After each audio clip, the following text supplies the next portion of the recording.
retour sur le plateau du Live TV Finance et on refait la semaine économique avec Christian Parizeau. Bonjour. Bonjour. Vous êtes le chef économiste de Aurel BGC. Donc la saison des publications de résultats continue aux États-Unis comme en Europe, mais aux États-Unis, on voit que les prévisions, en tout cas, de résultats sont revues à la baisse pour l'année prochaine. Qu'est-ce qu'il est en train de se passer en fait? Alors c'est un peu la macroéconomie qui rattrape finalement les entreprises. Alors sur le fond, on bat le consensus sur le quatrième trimestre.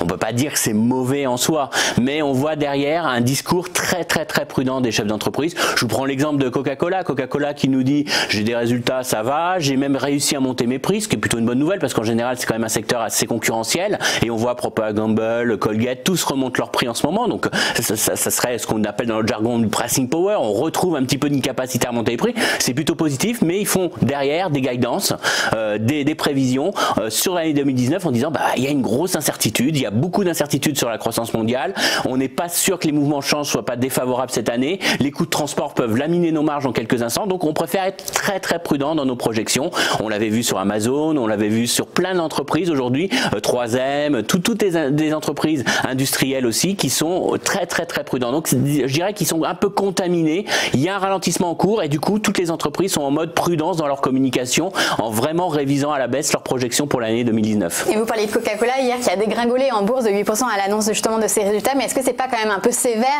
de la part des marchés de sanctionner si durement? C'est classique, en résultat, là il y avait une déception, bon on a corrigé, ça peut paraître violent, mais ce qui ressort surtout moi je trouve, c'est que la bourse a rebondi. Alors en décembre on était sur le scénario noir, c'est la fin du monde, c'est la récession aux États-Unis. Bon, on n'est pas dans ce cas extrême, donc je pense qu'on ressort un peu, on a eu le rebond en janvier, mais j'ai l'impression qu'au niveau microéconomique, en tout cas, au niveau des sociétés, on n'aura pas de moteur très fort pour les prochaines semaines. C'est-à-dire qu'on a des résultats qui sont là, qui sont bons, qui sont pas catastrophiques, c'est pas la fin du monde, mais c'est pas non plus merveilleux, quoi. Derrière, on a quand même un ralentissement économique, on a quand même des résultats qui sont un peu inférieurs au consensus. Juste un élément qui marque les esprits, en glissement sur un an au premier trimestre, on attend moins 4 sur les profits des entreprises américaines, donc on passe dans les négatifs. Alors bon, il y a des effets de base, il y a plein d'éléments qui jouent, mais il y a quand même un mouvement, on se dit aujourd'hui c'est fini le free lunch, dans le sens où on avait une croissance à 2 chiffres des résultats des entreprises, grâce en grande partie à la réforme fiscale de l'année dernière qui a vraiment boosté les résultats des entreprises américaines,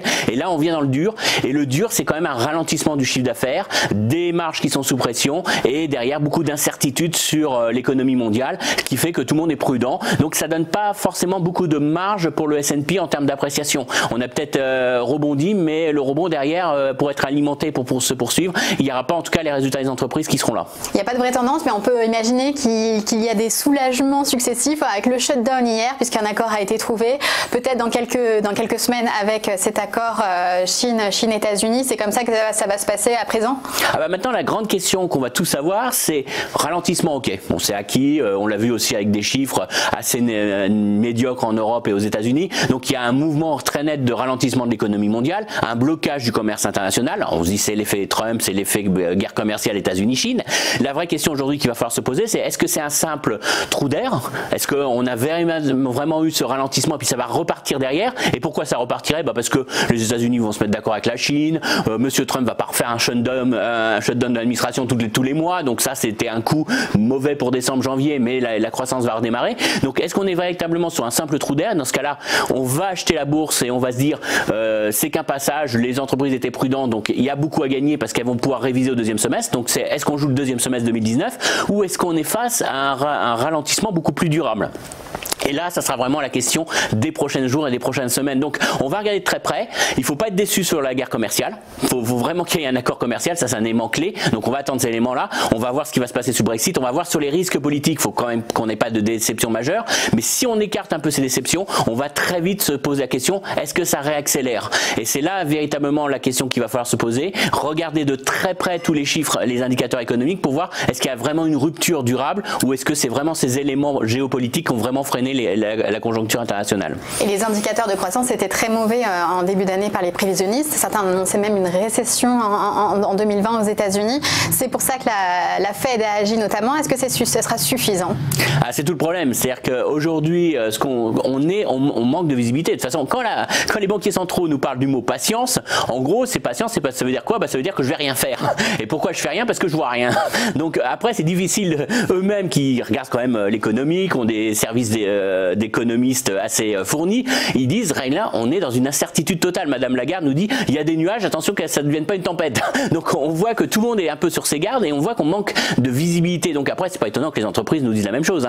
Donc on a ce manque de visibilité. Ce qui est sûr aujourd'hui, c'est qu'il y a eu des éléments très négatifs sur la fin 2018, début d'année, qui a vraiment bloqué la marge des affaires. On a eu vraiment des réactions, des surréactions des agents économiques.